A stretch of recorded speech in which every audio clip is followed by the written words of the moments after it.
ओम गण गणपतिये नमो नमः, सिद्धि विनायक नमो नमः, अष्ट विनायक नमो नमः, गणपति बाप्पा मौर्य, मंगल मूर्ति मौर्य।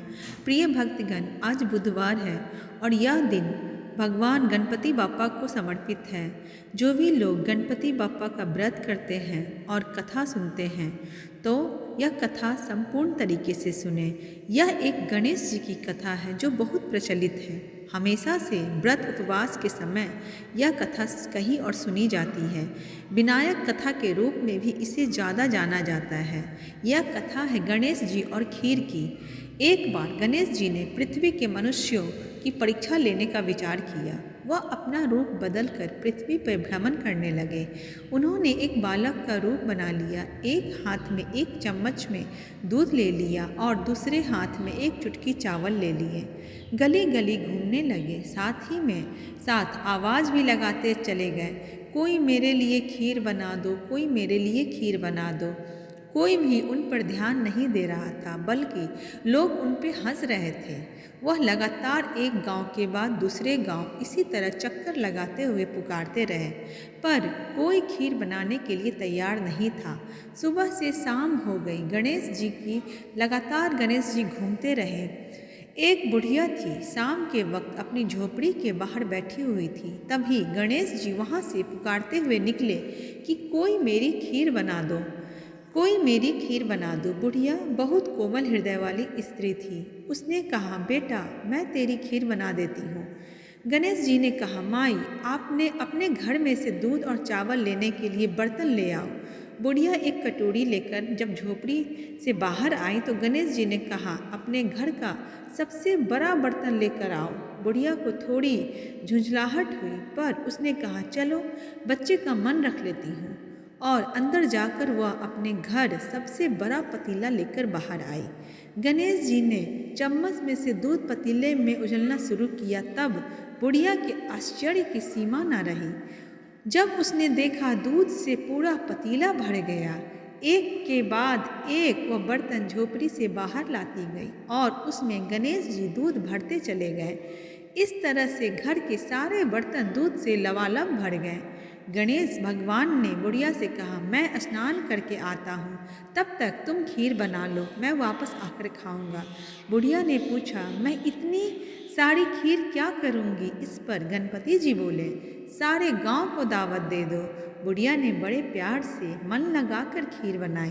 खीर की भीनी भीनी मीठी मीठी खुशबू चारों दिशाओं में फैल गई। खीर बनाने के बाद वह हर घर में जाकर खीर खाने का न्योता देने लगी। लोग उस पर हंस रहे थे। बुढ़िया के घर में खाने को दाना नहीं और यह सारे गांव को खीर खाने की दावत दे रही है। लोगों को कौतूहल हुआ और खीर की खुशबू से लोग खींचे चले आए। सारा गांव बुढ़िया के घर में इकट्ठा हो गया। जब बुढ़िया के बहू को दावत की बात मालूम हुई तब वह सबसे पहले वहां पहुंच गई। उसने खीर से भरे पतीलों को जब देखा तो उसके मुंह में पानी आ गया। उसे बड़ी जोर से भूख लगी हुई थी। उसने एक कटोरी में खीर निकाली और दरवाजे के पीछे बैठकर खाने की तैयारी करने लगी। इसी बीच एक छींटा गिर गया और गणपति जी को भोग लग गया और वो प्रसन्न हो गए। अब पूरे गांव को खाने की दावत देकर बुढ़िया वापस अपने घर आई तो उसने देखा बालक वापस आ गया था। बुढ़िया ने कहा, बेटा खीर तैयार है, भोग लगा लो।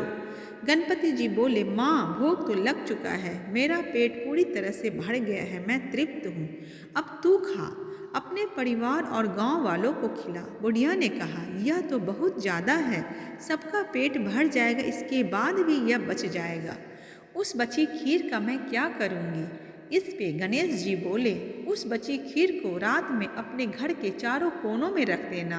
बुढ़िया ने ऐसा ही किया। जब सारा गांव जी भरकर खा चुका तब भी ढेर सारी खीर बच गई। उसने उसके पात्रों को अपने घर के चारों तरफ रख दिया। सुबह उठकर उसने क्या देखा कि पतीलों में खीर के स्थान पे हीरे, जवाहरात और मोती भर गए।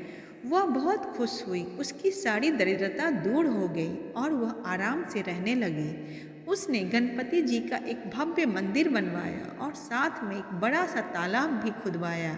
इस तरह उसका नाम दूर दूर तक प्रसिद्ध हो गया।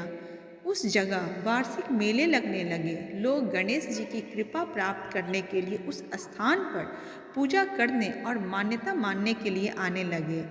इस तरह गणपति जी सभी की मनोकामना को पूरा करने लगे। इस तरह जैसी कृपा गणपति बप्पा ने, गणेश भगवान ने बुढ़िया पे की, वैसी ही कृपा हम सब पे करना, हम सब पे करना गणपति बाप्पा। बोलिए गणपति बाप्पा की जय। जय गणपति बाप्पा। गणपति बाप्पा मोरया। मंगल मूर्ति मोरया।